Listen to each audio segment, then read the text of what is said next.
ഇത് നിസ്സാരമാക്കരുത്. നിങ്ങൾ ഒരായുസ് കൊണ്ടുണ്ടാക്കിയ സമ്പാദ്യമെല്ലാം തകരാൻ ഒരൊറ്റ അശ്രദ്ധ മതി. വർഷങ്ങളായി വാർത്തകൾ നിരന്തരം കേൾക്കുന്നുണ്ടെങ്കിലും ഇരകളുടെ എണ്ണത്തിൽ ഒരു കുറവും ഉണ്ടാകുന്നില്ല. പറ്റിക്കപ്പെടുന്നവരുടെ എണ്ണം കൂടിക്കൂടി വരുന്നു. നാളെ അത് നിങ്ങളാകാം. കാരണം ആളുകൾ എങ്ങനെയാണ് ഈ കെണിയിൽപ്പെടുന്നതെന്ന് നിങ്ങൾക്ക് ശരിക്കും അറിയില്ല. ഒരു ദിവസം അവിചാരിതമായി നിങ്ങൾക്കൊരു ഫോൺ വരുന്നു. CBIയിൽ നിന്നോ പോലീസിൽ നിന്നോ മറ്റേതെങ്കിലും സർക്കാർ ഏജൻസികളിൽ നിന്നോ ആണെന്ന് പറയുന്നു. എന്തിനാണ് ഇവർ വിളിക്കുന്നതെന്ന അങ്കലാപ്പിൽ നിൽക്കുന്ന നിങ്ങളെ ഞെട്ടിച്ചുകൊണ്ട് നിങ്ങളുടെ ആധാറോ ബാങ്ക് അക്കൗണ്ടോ ഫോൺ നമ്പറോ ഒരു കുറ്റകൃത്യവുമായി ബന്ധപ്പെട്ടിട്ടുണ്ടെന്ന് അറിയിക്കുന്നു. അടുത്തതായി പറയുന്ന ഒരു വാചകത്തോടെ നിങ്ങളുടെ നല്ല ജീവൻ പോകും. നിങ്ങൾ ഉടൻ അറസ്റ്റിലാകും. നിങ്ങളുടെ ഡിജിറ്റൽ അറസ്റ്റ് രേഖപ്പെടുത്താൻ പോവുകയാണ്. എന്താണ് ഡിജിറ്റൽ അറസ്റ്റ്? ഭയപ്പെടുത്തിയും ഭീഷണിപ്പെടുത്തിയും തെറ്റിദ്ധരിപ്പിച്ചും ഇരകളിൽ നിന്നും പണം തട്ടിയെടുക്കുന്ന സൈബർ കുറ്റകൃത്യമാണ് digital arrest. Digital arrest warrant തങ്ങളുടെ കൈവശമുണ്ടെന്ന് സ്ഥാപിക്കുന്ന തട്ടിപ്പുകാർ നിയമപാലകരായി ചമഞ്ഞ് അറസ്റ്റ് ചെയ്യുമെന്നും ബാങ്ക് അക്കൗണ്ട് മരവിപ്പിക്കുമെന്നും പാസ്പോർട്ട് തടഞ്ഞുവെക്കുമെന്നും പറഞ്ഞ് ഇരകളെ ഭീഷണിപ്പെടുത്തുകയും നിയമ നടപടി ഒഴിവാക്കാൻ പിഴയോ സെക്യൂരിറ്റി ഡെപ്പോസിറ്റോ ആവശ്യപ്പെടുകയും ചെയ്യുകയുമാണ് ഇവിടെ ചെയ്യുന്നത്. തുടക്കത്തിൽ ഒരു സാധാരണ ഫോൺ വിളിയായും പിന്നീട് ആളുകളെ ഭയപ്പെടുത്തുന്നതിനുള്ള പല തന്ത്രങ്ങളും തട്ടിപ്പുകാർ പയറ്റും. കള്ളപ്പണം വെളുപ്പിക്കൽ, സൈബർ കുറ്റകൃത്യം, മയക്കുമരുന്ന് കടത്തൽ പോലുള്ള ഗുരുതര കുറ്റങ്ങളിൽ നിങ്ങൾ ഉൾപ്പെട്ടിട്ടുണ്ടെന്ന് ആരോപിക്കും. ആരോപണം സാധൂകരിക്കുന്നതിനുള്ള വ്യാജരേഖകളും വീഡിയോ അടക്കമുള്ള തെളിവുകളും അവർ ഉണ്ടാക്കും. ഇരകളെ വിശ്വാസത്തിലെടുത്ത ശേഷം തങ്ങളുടെ ആവശ്യങ്ങൾ അംഗീകരിപ്പിക്കലാണ് അവരുടെ രീതി. 2024 മുതൽക്ക് രാജ്യത്ത് സൈബർ കുറ്റകൃത്യങ്ങളുടെ എണ്ണത്തിൽ കാര്യമായ വർധനയുണ്ടായിട്ടുണ്ട്, പ്രത്യേകിച്ച് ഡിജിറ്റൽ അറസ്റ്റുകളിൽ. കേവലം ഒരു ഓൺലൈൻ തട്ടിപ്പ് എന്നതിൽ നിന്നും ജന്താര മോഡലിലുള്ള വൻ ഓപ്പറേഷനാണ് ഡിജിറ്റൽ അറസ്റ്റുകളുടെ കേസിൽ നടക്കുന്നത്. സമൂഹത്തിലെ ഏതെങ്കിലും ഒരു വിഭാഗം ആളുകളെയല്ല ഡിജിറ്റൽ അറസ്റ്റ് തട്ടിപ്പുകാർ ലക്ഷ്യമിടുന്നത്. ഉന്നത റാങ്കിലുള്ള ഉദ്യോഗസ്ഥരും മാധ്യമപ്രവർത്തകരും നിഷ്കളങ്കരായ വയോധികരും ഈ തട്ടിപ്പിന് ഇരകളാകുന്നു എന്നതാണ് സത്യം. തട്ടിപ്പ് നടക്കുന്നത് എങ്ങനെ?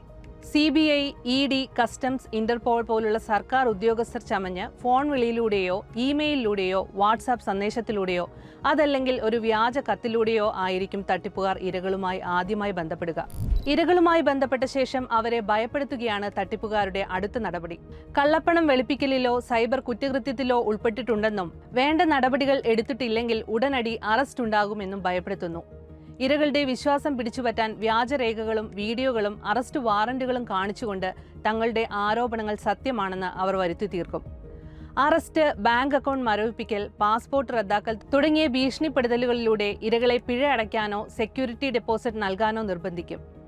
UPI, crypto currency, prepaid gift കാർഡുകൾ ഇങ്ങനെയുള്ള പേയ്മെന്റ് രീതികൾ മുഖേനയായിരിക്കും ഇരകളിൽ നിന്നും തട്ടിപ്പുകാർ പണം തട്ടുക. ഇരകൾ പണം നൽകിക്കഴിഞ്ഞാൽ തട്ടിപ്പുകാർ മുങ്ങും. അപ്പോൾ മാത്രമാണ് തങ്ങൾ പറ്റിക്കപ്പെട്ടു എന്ന് ഇരകൾ മനസ്സിലാക്കുക. പിന്നീട് ശരിയായ ഉദ്യോഗസ്ഥരുമായി ബന്ധപ്പെടുമ്പോഴാണ് നിജസ്ഥിതികൾ ബോധ്യപ്പെടുക. എന്തുകൊണ്ടാണ് ഇത്തരം തട്ടിപ്പുകൾ പെരുകുന്നതെന്ന് നോക്കാം. 5-10 ലക്ഷങ്ങൾ മുതൽ കോടിക്കണക്കിന് രൂപ വരെ ഡിജിറ്റൽ അറസ്റ്റിലൂടെ തട്ടിയെടുത്ത സംഭവങ്ങൾ നമ്മൾ കേട്ടുകഴിഞ്ഞു. സാക്ഷരതയിൽ മുന്നിൽ നിൽക്കുന്ന മലയാളികൾ എങ്ങനെ ഇത്തരം തട്ടിപ്പുകൾക്ക് ഇരകളാകുന്നുവെന്നത് പലപ്പോഴും അത്ഭുതപ്പെടുത്തുന്ന കാര്യമാണ്. മലയാളികൾ മാത്രമല്ല, തട്ടിപ്പുകളെക്കുറിച്ച് ഇത്രയധികം വാർത്തകൾ പുറത്തു വന്നിട്ടും സാമ്പത്തിക തട്ടിപ്പുകൾക്ക് ഇരകളാവുന്നവരുടെ എണ്ണത്തിൽ കുറവുണ്ടാകുന്നില്ല. സൈബർ കുറ്റകൃത്യങ്ങൾ നിർബാധം തുടരുന്നതിന്റെ ചില കാരണങ്ങൾ നോക്കാം. ആളുകളുടെ സൈക്കോളജി, സോഷ്യൽ എഞ്ചിനീയറിംഗ്, പരിമിതികൾ, അശ്രദ്ധ, കഴിവുകേടുകൾ, അറിവില്ലായ്മ എന്നിവയാണ് തട്ടിപ്പുകാർ ആയുധമാക്കുന്നത്.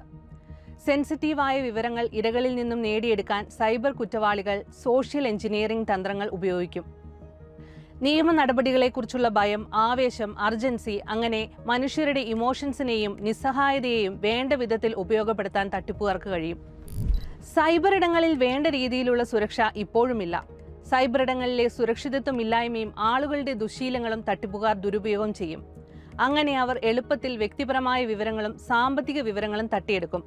ദുർബലമായ പാസ്വേഡ്, അപ്ഡേറ്റ് ചെയ്യാത്ത സോഫ്റ്റ്വെയർ, ഉപകരണങ്ങൾ, സുരക്ഷാ ക്രമീകരണങ്ങൾ എന്നിവയും തട്ടിപ്പിന് അനുകൂലമായ സാഹചര്യം സൃഷ്ടിക്കും. ഡിജിറ്റൽ അറസ്റ്റ് എങ്ങനെ തിരിച്ചറിയാം? ഭയവും അടിയന്തരമായി പ്രതികരിക്കേണ്ട അവസ്ഥയും സൃഷ്ടിച്ചാണ് തട്ടിപ്പുകാർ ഇരകളെ ചൂഷണം ചെയ്യുന്നത്. ഇത്തരം സൈബർ കുറ്റകൃത്യങ്ങൾ തുടക്കത്തിലേ തിരിച്ചറിയാൻ സഹായിക്കുന്ന ചില സൂചനകൾ നോക്കാം. സാധാരണഗതിയിൽ പോലീസോ മറ്റ് സർക്കാർ ഏജൻസികളോ ആളുകളെ ഫോണിൽ വിളിച്ച് പിഴ അടയ്ക്കാൻ ആവശ്യപ്പെടുകയോ മറ്റു വിവരങ്ങൾ അന്വേഷിക്കുകയോ ചെയ്യാറില്ല. അവർ നേരിട്ട് വരികയോ നോട്ടീസ് അയക്കുകയോ ചെയ്യും. തട്ടിപ്പുകാർ വ്യാജ നമ്പറുകളിൽ നിന്നോ ഇന്റർനെറ്റ് അധിഷ്ഠിത കോളിംഗ് സേവനങ്ങളിൽ നിന്നോ ആയിരിക്കാം ഇരകളെ വിളിക്കുക. ഫോൺ നമ്പറിൽ ഇത്തരം സംശയങ്ങൾ തോന്നിയാൽ കരുതലോടെ പ്രതികരിക്കുക. ഇപ്പോൾ തന്നെ പണം അടയ്ക്കണം, അല്ലാത്ത പക്ഷം ഡിജിറ്റൽ അറസ്റ്റ് ഉണ്ടാകുമെന്ന തരത്തിൽ തിരക്ക് കൂട്ടുന്ന സമീപനം വിളിക്കുന്നവരിൽ നിന്നുണ്ടായാൽ അത് സംശയകരമാണ്. ഔദ്യോഗിക നടപടികളിൽ കൃത്യമായ നിയമ നടപടിക്രമങ്ങൾ ഉണ്ടാകും. ഒരിക്കലും സർക്കാർ ഉദ്യോഗസ്ഥരോ ഏജൻസികളോ UPI, ഡിജിറ്റൽ വാലറ്റുകൾ അല്ലെങ്കിൽ നേരിട്ടുള്ള ബാങ്ക് ട്രാൻസ്ഫർ മുഖേന പണം അടയ്ക്കാൻ ഫോൺ വഴി ആവശ്യപ്പെടുകയില്ല. ഡിജിറ്റൽ അറസ്റ്റ് തട്ടിപ്പ് എങ്ങനെ തിരിച്ചറിയാമെന്ന് മനസ്സിലാക്കിയല്ലോ. ഇനി ഇത്തരം സന്ദർഭങ്ങൾ ജീവിതത്തിലുണ്ടായാൽ വഞ്ചിതരാകാതെ രക്ഷപ്പെടാനുള്ള ചില വഴികൾ കൂടി നോക്കാം. വ്യക്തിപരമായ വിവരങ്ങൾ പങ്കുവെക്കാതിരിക്കുക. Aadhaar number, PAN card, bank വിവരങ്ങൾ എന്നിവ ഫോണിലൂടെ വെളിപ്പെടുത്താതിരിക്കുക. സംശയകരമായി ആരെങ്കിലും ഫോണിൽ വിളിച്ചാൽ ആരാണെന്നാണോ അവർ അവകാശപ്പെട്ടത് അവരുടെ ഔദ്യോഗിക വെബ്സൈറ്റ് സന്ദർശിച്ചോ അല്ലാതെയോ ഫോൺ നമ്പർ കണ്ടെത്തി നേരിട്ട് വിളിക്കുക. ഇത്തരം തട്ടിപ്പുകളെക്കുറിച്ച് അവബോധമുള്ളവരായിരിക്കുക. തട്ടിപ്പ് രീതിയെക്കുറിച്ച് ശരിയായ അറിവുകൾ ഉള്ളവർക്ക് തുടക്കത്തിൽ തന്നെ തട്ടിപ്പാണെന്ന് തിരിച്ചറിയാൻ കഴിയും. ഇത്തരം ഫോൺ വിളികൾ വന്നാൽ സൈബർ ക്രൈം ഹെൽപ്പ് ലൈൻ നമ്പറായ 1930 വിളിച്ച് വിവരം റിപ്പോർട്ട് ചെയ്യുക. വെബ്സൈറ്റ് മുഖേനയും റിപ്പോർട്ട് ചെയ്യാം. ഇരകളുടെ പ്രായമോ ജോലിയോ പശ്ചാത്തലമോ ഒന്നും പരിഗണിക്കാതെയാണ് തട്ടിപ്പുകാർ വലവിരിക്കുന്നത്. പറ്റിക്കപ്പെടുമ്പോൾ അതേ തുടർന്നുള്ള മാനഹാനി ഭയന്ന് പലരും അത് തുറന്നു പറയുകയോ പരാതിപ്പെടുകയോ ചെയ്യാത്തതിനാൽ തട്ടിപ്പുകാർക്ക് ധൈര്യം കൂടും. നാളെ നിങ്ങൾക്ക് ഇങ്ങനെയൊരു സാഹചര്യം ഉണ്ടായാൽ എങ്ങനെയായിരിക്കും പ്രതികരിക്കുക? ഡിജിറ്റൽ അറസ്റ്റിനെ കുറിച്ച് വേണ്ടത്ര അവബോധം നിങ്ങൾക്കുണ്ടോ?